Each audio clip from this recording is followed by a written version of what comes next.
By 1964, the muscle car wars had already gone somewhere most people thought was impossible. Detroit's engineers weren't building cars anymore. They were building weapons. Racing budgets were climbing past what aerospace companies spent on jet programs. And the horsepower numbers coming out of NASCAR qualifying sessions were high enough that the sanctioning body had started quietly changing the rulebook mid-season just to keep up.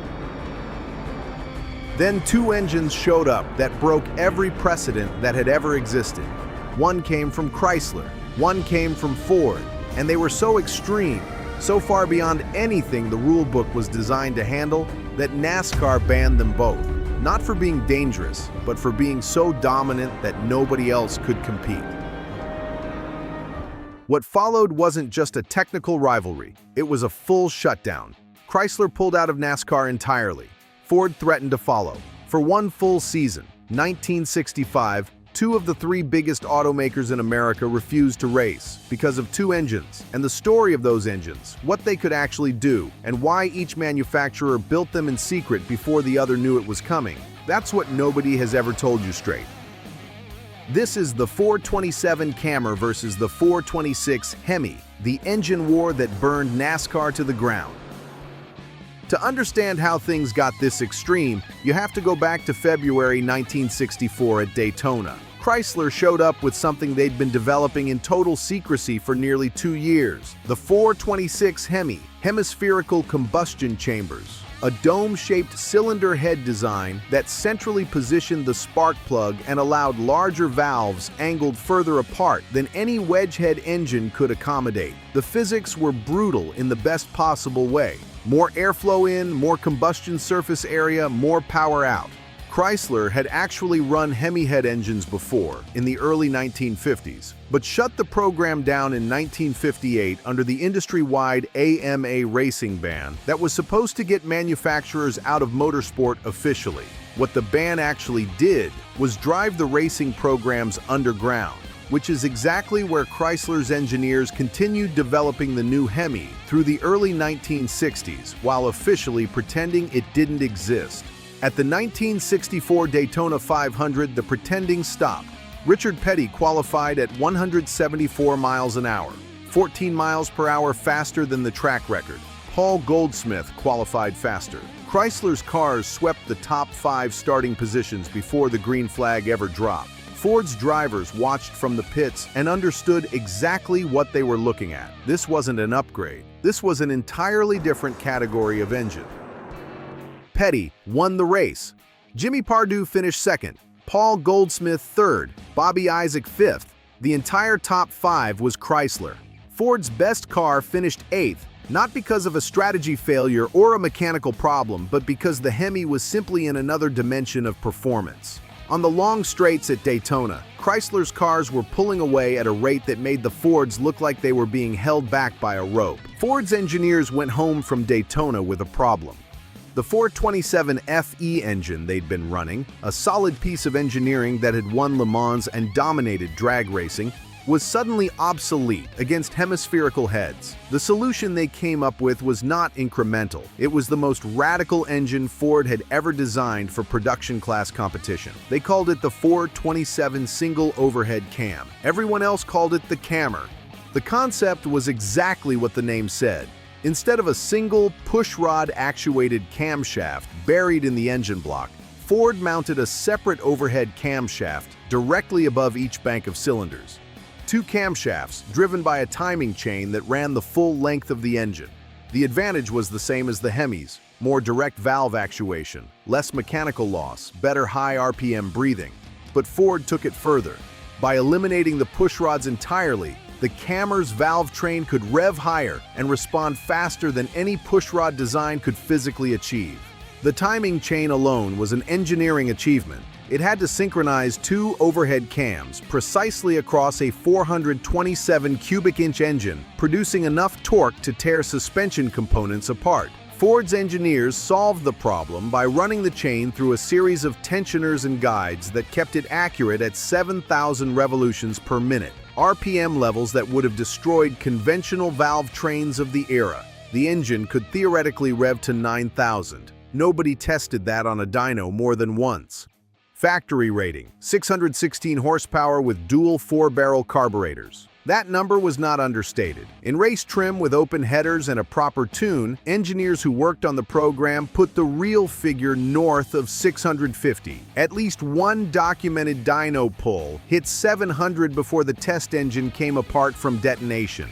Ford's racing engineers understood they had built something that existed outside the normal rules of what American V8 engines were supposed to be capable of.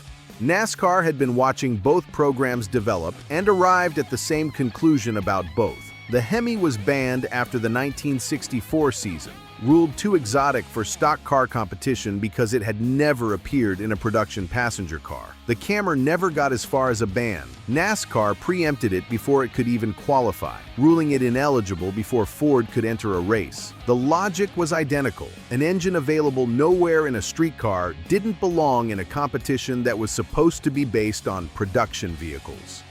Chrysler's response to losing the Hemi was immediate and total. The company announced it was boycotting the entire 1965 NASCAR season. Not one Chrysler, Dodge, or Plymouth would run under factory sponsorship until NASCAR reinstated the Hemi. Richard Petty, reigning Daytona 500 champion, went drag racing instead. Petty Enterprises, which had existed for the express purpose of NASCAR competition, didn't enter a single stock car race for the first half of 1965.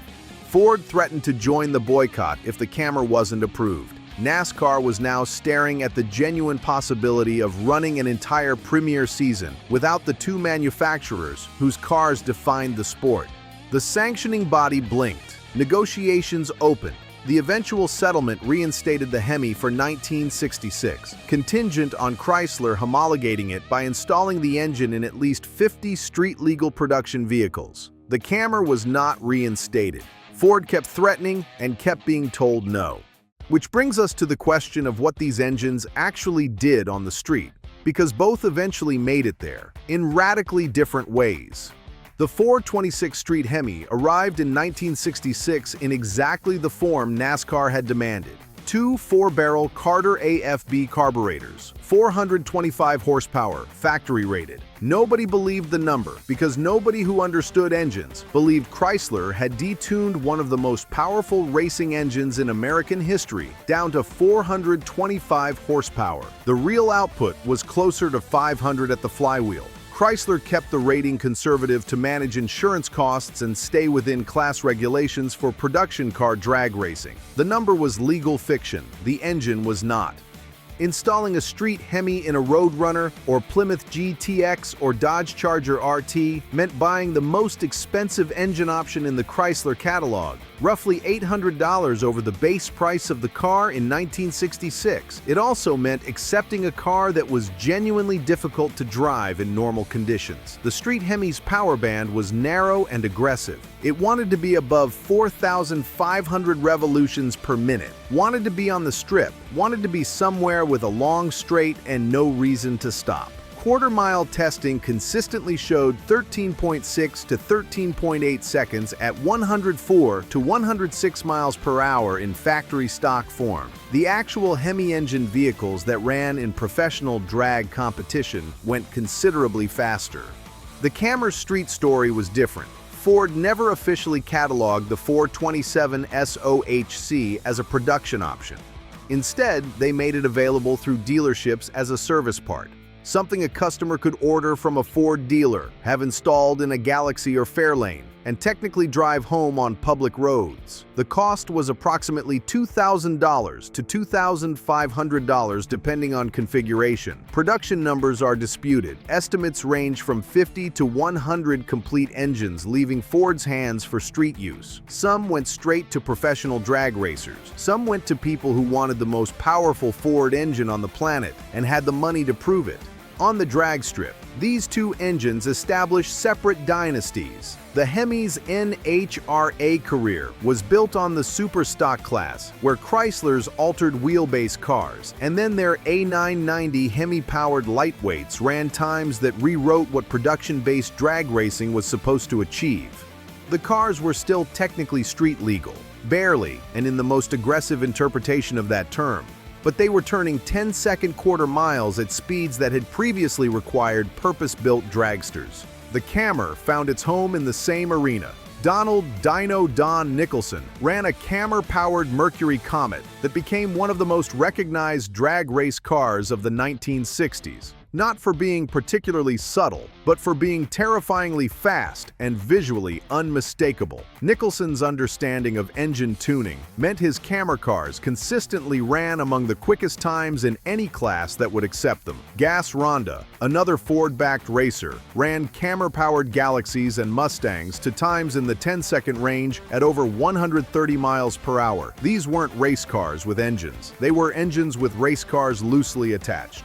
In direct competition, the margin between the two engines was close enough to be determined almost entirely by the driver and the tune.